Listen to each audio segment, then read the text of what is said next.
तो चलिए शुरू करते हैं। हेलो नमस्ते नमस्कार। आज चाहिँ हामी विशेष गोठालामा आएको बेला चाहिँ केटाहरूले गोहरको क्रियाक्रम गर्नुभएछ। हेरौँ है, यो हेर्नुहोस् गोहर कार्यक्रम साथीहरूले चाहिँ एकदम बिताउनु भएछ। यसलाई चाहिँ फेला परो काइला लाग्छ नि। क्या बात कर रहे सस्नी ल सबै खाने भयो यहाँ। शाबाश बेटा। दाजुबा लाग्छ ओहो ल प्लीज नो नो नो बाँगा लाग्छ नि। अब यहाँ नलाग्ने भनेको एकजना हाम्रो मित्र देखिरहेछ। माइली लाग्छ कि लाग्दैन गोहर? फाइनली मलाई चाहिँ लाग्छ है, गोहरको मासु धेरै खाएको हो।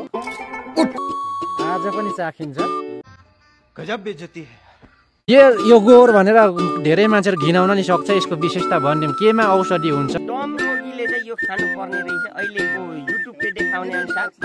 अच्छा यो चाहिँ विशेष एकदमै दमको रोगी थिए, त्यही कारणले म चाहिँ खाइरहेको थिएँ। यो दमको रोगीले खाँदाखेरि चाहिँ औषधि हुने भन्ने चाहिँ प्रचलित मान्यता छ। अनि यो चाहिँ तपाईँको ठ्याक्कै युएसको पित्त नभए पनि मासु खाँदाखेरि चाहिँ दमको रोगी निको हुन्छ भन्ने चाहिँ एउटा कारणले मैले खाएँ। हजुर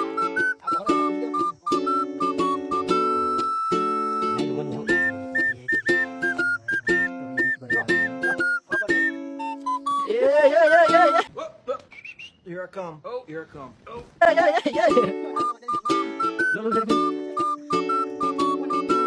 गोहराको मासु भुटानको लागि रेडी भइरहेछ।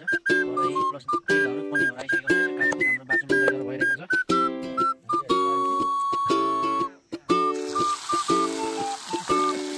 Oh my God!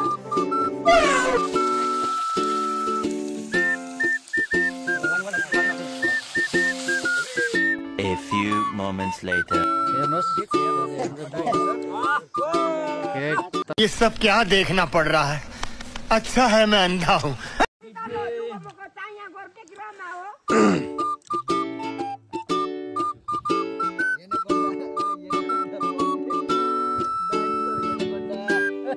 माफ कीजिएगा, ये ठीक नहीं हो रहा सर, आप गलत कर रहे हैं सर।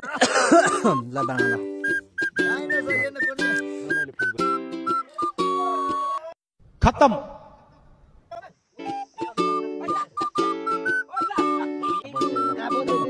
झोली तुम्बो कस्यो है। ल आफै आफ्नो ल चल ल bye bye tata goodbye गया।